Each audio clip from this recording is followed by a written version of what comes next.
my god. Ross, toodle it back.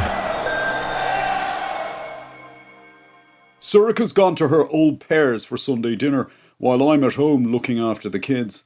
Which I honestly don't mind. The triplets are like 6 years old now, and reaching that lovely age where I actually want to spend time with them, instead of just throwing a wagon wheel into their bedroom, locking the door, and letting them fight over it to the point of exhaustion. You know, my children are starting to grow on me, and I'm going to shock a lot of people when I say that has a lot to do with them going to Willow Park. Since they started school there, it's been, honestly, rugby, rugby, rugby, with not a mention of soccer anymore. Their search histories on their tablets are filled with Drico and Rodge's best bits instead of that, I don't know, Ronaldo dude. And we're suddenly enjoying the kind of relationship that I had with my old man. In other words, standing outside in the pissing rain, flinging the old Gilbert around. And it's lovely for me as their, I suppose, father, seeing little flashes of myself in each of them. Leo, for instance, has my famous sidestep, while Johnny has my signature acceleration from a standing start. Randomly, it looks like Brian, not Johnny, might end up being my kicker, certainly judging from the way he puts his foot through the ball. It's classic, classic me.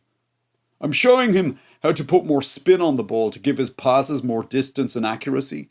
I go, like this, Brian, and his little face lights up with joy, the joy of learning something new. I sometimes think that I should have been a teacher, except I've got a brain the size of a fucking packing peanut. I want to go inside, Johnny goes. I'm fucking starving. Yeah, no, I haven't given them lunch or breakfast, just like I always starved myself to give me an extra edge. I'm there, you couldn't be starving, because I gave them each a Diorolite before we came out, just to keep their electrolyte levels up. Give me another hour, then I'll let you eat, guys. As a coach, I would describe myself as firm but fair. Can we phone for a Deliveroo? Leo goes. Brian's like, 5 Guys. Johnny's there. Eddie Rockets. But I'm like, it won't be burgers and chips, guys. I'll do you some chicken and pasta. Fuck that shit. Leo goes. I'm there. That's what professional rugby players eat, guys. And I'm saying that as someone who's had the guided tour of the Leinster Rugby Academy. It's about loading up on protein and carbs. I want McDonald's, Leo goes. I'm there. No empty calories, guys. These are the sacrifices you have to make if you want to play senior cup rugby for, Blackrock College one day. There's a definite quiver in my voice when I say it, and I have to admit to having one or two, it might be a word, qualms about training kids to one day wear the colours of the school I hated more than any other. But then I have to rise above it.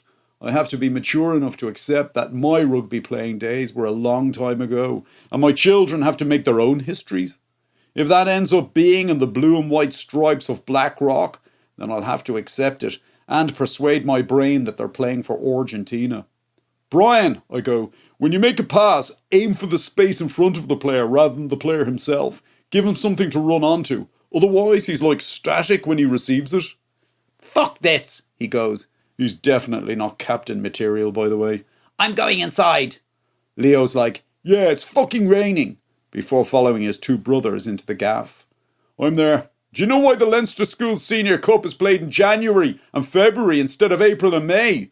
To weed out the wusses! But at that stage, I'm just a 40-year-old man standing in a downpour shouting to himself. I follow them into the kitchen.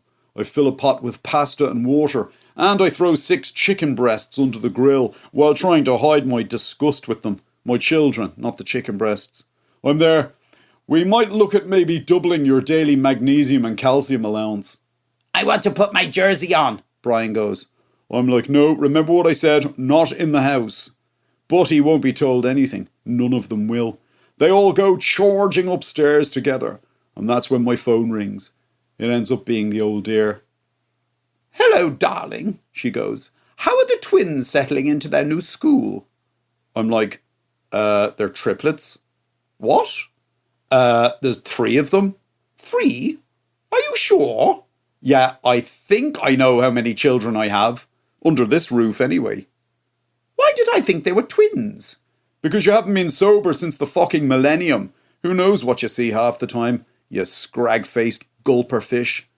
They're getting on fine, by the way. I'm just cooking them dinner here. Cooking it? Why don't you just phone out for takeout? Because I want my kids to know the difference between good calories and bad calories. She sort of like chuckles to herself. She's like, You sounded just like your father there. No, I didn't. I'm nothing like him. Charles had you out in the garden in all weathers, throwing that ridiculous ball around, and he wouldn't let you eat breakfast or lunch. It was the hunger that made me the rugby player that I very nearly... I stop mid-sentence. I literally can't say another word, because my 3 sons are suddenly standing in front of me in their blue and white jerseys, and my entire body turns cold. I hang up on the old dear, and I realise that I'm actually shaking.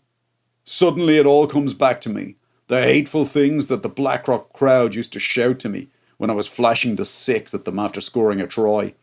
There'll be days when I'm okay with this, and there'll be days when I'm not. Today, I'm not. I switch off the grill, and I tip the pasta into the sink. Fuck Blackrock, I go. Let's phone out for burgers and chips.